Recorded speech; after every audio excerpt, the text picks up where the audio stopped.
Hello बच्चों, आज हम आपके सामने फिर एक क्वेश्चन लेकर हाजिर हैं। क्वेश्चन क्या कह रहा है?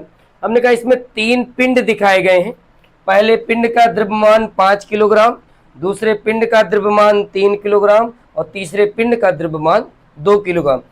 तीनों पिंड आपस में एक दूसरे को स्पर्श कर रहे हैं। पूछा जा रहा है कि यदि पहले पिंड ए पर 40 न्यूटन का बल लगाया जाए तो बताइए पिंड ए पिंड बी पर कितना बल लगाएगा और पिंड बी पिंड सी पर कितना बल लगाएगा। आइए देखते हैं बेटा क्वेश्चन को कैसे सॉल्व करेंगे। हमने कहा पहले पिंड ए पर कितना बल लगाया गया है? 40 न्यूटन। 40 न्यूटन के बल के कारण पिंड ए और पिंड बी और पिंड सी कहां की ओर गति करेंगे? हमने कहा बेटा आगे की ओर गति करेंगे। कितने त्वरण से गति करेंगे? हमने त्वरण मान लिया ए त्वरण से गति करेंगे। सबसे पहले बेटा हम क्या ज्ञात करेंगे? त्वरण का मान ज्ञात करेंगे।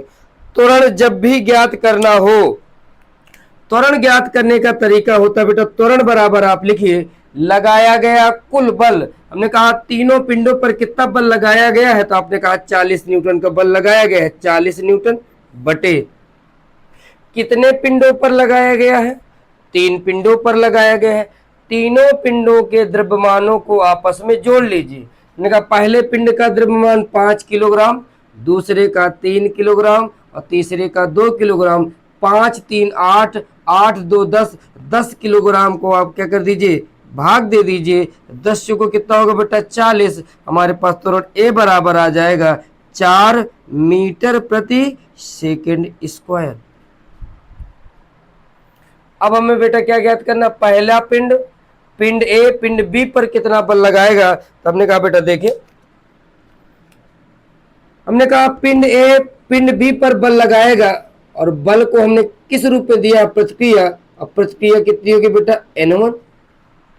जब पिंड ए पिंड बी पर प्रतिक्रिया कितना लगाएगा? N1। N1 बल से आगे की ओर धक्का देगा तो पिंड बी भी पिंड ए को इतने ही बल से कहां को धक्का देगा बेटा? पीछे की ओर। इसका नाम N2। अब आगे पे चर्चा करेंगे। हमने कहा बेटा पिंड बी पिंड सी को कितने बल से धक्का देगा? तो हमने कहा प्रतिक्रिया होगी बेटा N2।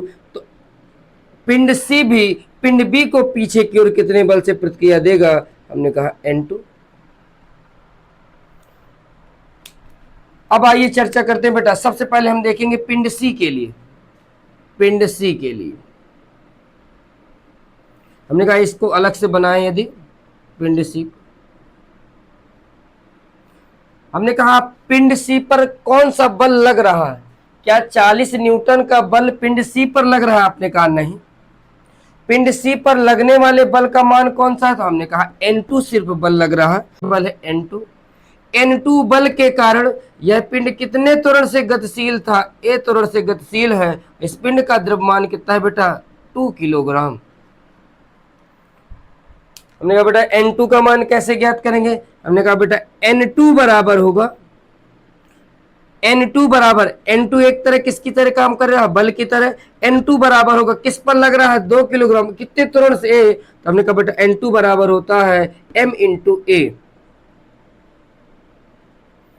यहां पर M का मान कितना है? 2। ए का मान कितना है? हम ए पहले से निकाले हैं बेटा।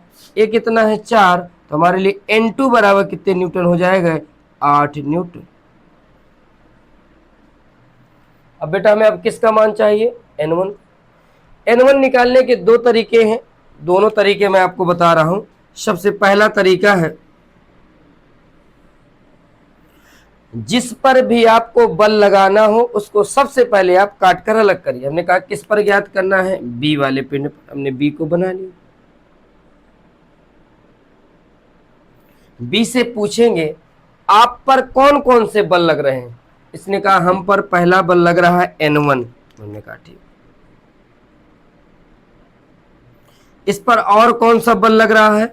हमने कहा बेटा इस पर इसने बल लगाया है N2, लेकिन इस पर लग कौन सा रहा है? N2 अंदर क्यों लग रहा है? इस पर त्वरण कितना कार्य कर रहा है? ए त्वरण। और इसका द्रव्यमान कितना है बेटा? 3 किलोग्राम।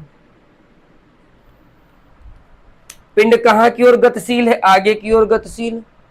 यदि आगे की ओर गतिशील है तो हमने कहा बेटा मान किसका ज्यादा होगा, तो आपने कहा N1 का मान ज्यादा होगा। किससे ज्यादा होगा, N2 से ज्यादा होगा।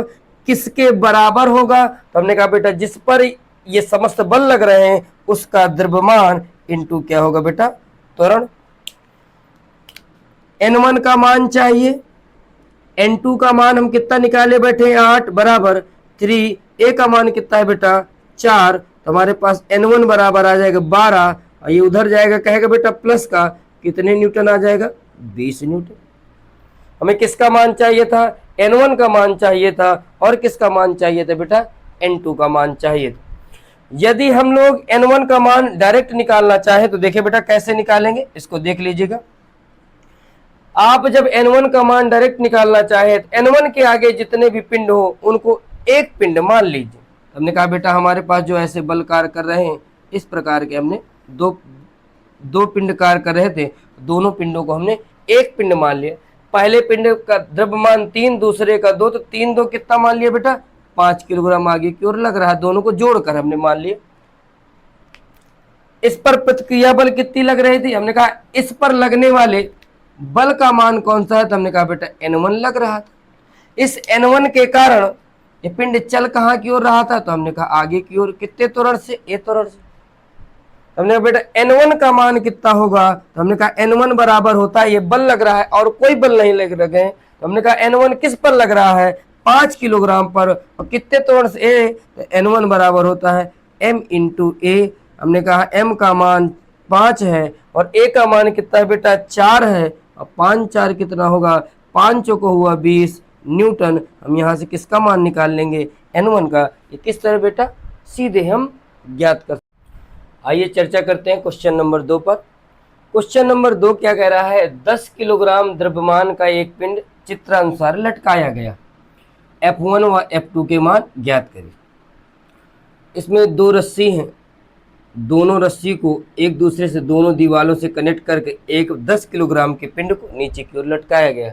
हमने कहा बेटा F1 और F2 का मान ज्ञात करना। आइए देखते हैं।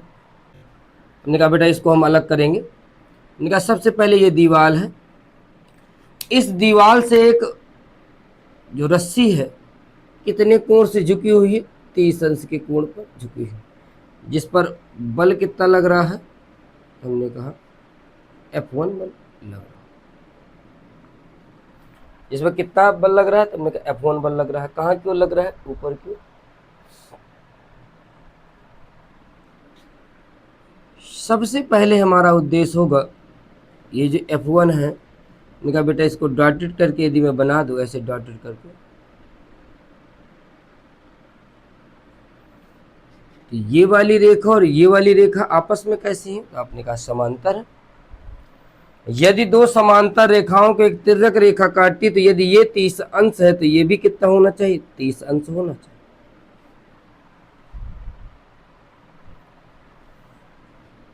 लगने वाले बल का मान कितना है F। अब यदि मैं F को घटकों में बांट दूं, F जिसके साथ कोण बनाएगा, घटक बांटने का तरीका होता है F जिसके साथ कोण बनाएगा उसके साथ कितना जाता है cos थीटा, यहां पर जाएगा F cos कितना बेटा 30। दूसरा घटक इसका कौन सा होगा बेटा ऊपर की ओर, वो कितना जाएगा F sin 30। इस बल के कितने घटक हो गए, 2। एक घटक हो गया बेटा इधर की ओर, जिसका मान कितना हो गया, हमने कहा F1 कितना हो गया बेटा, क्योंकि यहां पर F1 लग रहा है। F1 cos कितना होगा बेटा 30 अंश, और ऊपर की ओर कितना लगेगा बेटा, हमने कहा ऊपर की ओर लगेगा F1 sin 30 अंश।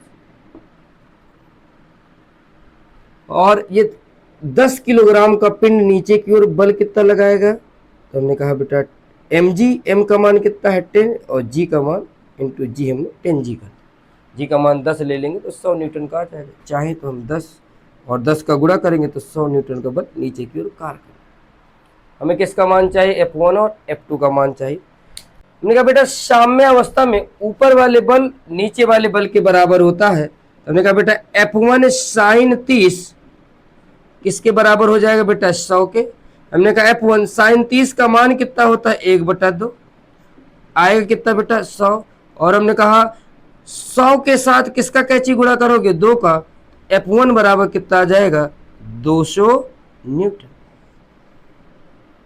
दूसरा देखिए बेटा, दूसरे में हमने कहा ऊपर वाला बल बराबर नीचे वाला हो कर चुके हैं, अब आगे वाला बल बराबर पीछे वाला। आगे कितना है बेटा F2 और इसके विपरीत दिशा में कितना बल लग रहा है F1 cos 30।